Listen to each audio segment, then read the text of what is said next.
ameweza kuanzisha shindano hilo. Ihenya rĩo mwaka rĩa Safaricom Madoka Half Marathon ĩkaharĩrio mweri 20 mweri ũyũ kauti-ini ya Taita Taveta. Akiari hĩndĩ ya kũrugũria mahenya ma mwaka ũyũ, chairman na mwambĩrĩria wa mahenya maya Madoka augire nĩ mahotete kũhingia kĩoneki kĩrĩa marĩ nakĩo makĩambĩrĩria mahenya maya mĩaka 13 mĩthiru.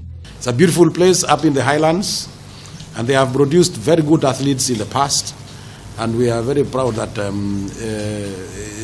new talents keep coming from that part of the world.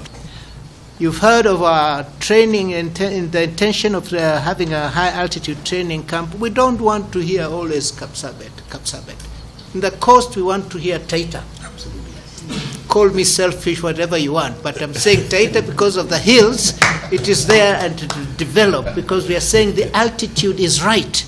Mhotani wa Philadelphia na Miami Half Marathon Paniel Mukungu, Isaac Kipkoech na Nancy Kiprop arĩa nĩo ahotani a mwaka mũhĩtũku nĩ amwe arĩa magakorwo makĩnyita itemi ihenya-inĩ rĩrĩ. Kenya is known for our runners. It doesn't matter what you do.